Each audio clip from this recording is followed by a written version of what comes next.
स्वागत है आपका हिंदी कार्टून कहानी की दुनिया में। हर तरह की कहानियाँ देखिए और आनंद लीजिए और मेरे चैनल को सब्सक्राइब, लाइक, शेयर और कमेंट जरूर करें।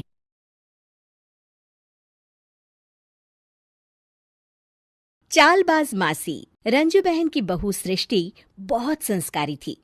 दोनों सास बहू बड़े प्यार से रहती और मिलजुल कर घर का काम करती थी। पर ये बात कईयों को तो अच्छी लगती, लेकिन कई लोगों को तो जलन का कारण बन गई थी। एक दिन सृष्टि से मिलने उसकी सहेली घर आती है। अरे सृष्टि, तू तो बड़ी अच्छी लग रही है। यहाँ तो घर का सारा काम करते करते हालत ही खराब हो जाती है। अपने ऊपर ध्यान देने का वक्त ही नहीं मिलता। तू तो बड़ी किस्मत वाली है।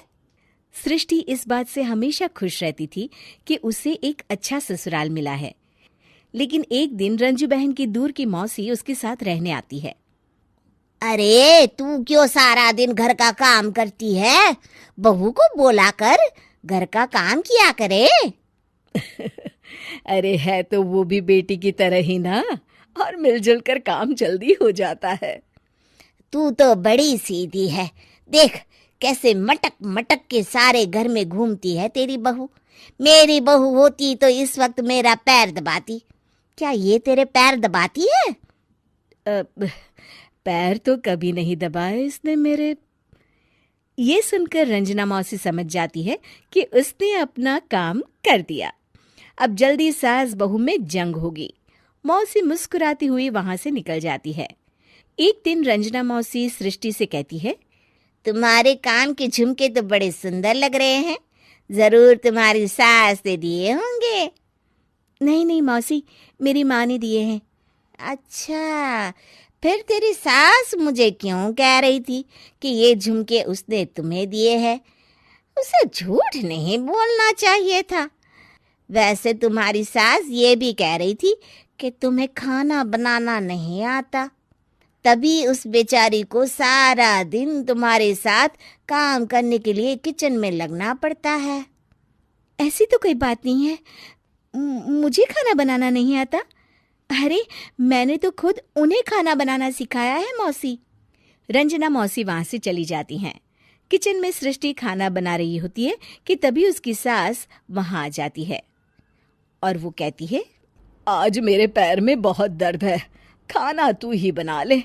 और वैसे भी मैंने सुना है कि मुझे खाना बनाना तो तूने सिखाया है। हाँ माँ जी, सुना तो आपने सही है। वैसे मैंने भी बहुत कुछ सुना है, लेकिन क्या बोलूं। दोनों सास बहू को झगड़ते देख बाहर खड़ी रंजना मौसी मुस्कुराने लगती है। बड़ी आई थी प्यार से रहने वाली। इन्हें कोई बताए सास कभी माँ नहीं बन सकती और ना ही कभी बहू बेटी। शाम को रंजना मौसी सृष्टि को बुलाती है। अरे सृष्टि बेटा, जरा एक कप चाय तो दे दे। मौसी, चाय आप माँ जी से ही ले लीजिए। मैं किचन में पैर भी नहीं रखूंगी। वैसे भी मुझे कहाँ आता है चाय बनाना। तभी वहां रंजू आ जाती है। वो सृष्टि की बात सुन लेती है। हाँ हाँ बहू रानी, तुझे तो कुछ नहीं आता। रंजना, तो तू एक काम कर, तू ही चाय बना ले। और हाँ, सृष्टि को भी चाय दे देना। इसे क्या लगता है, ये चाय नहीं बनाएगी तो क्या हम चाय नहीं पिएंगे?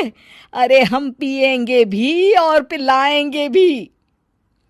रंजना मौसी थक कर उठती है। ठीक है रे रंजू दीदी, आप जैसा बोले।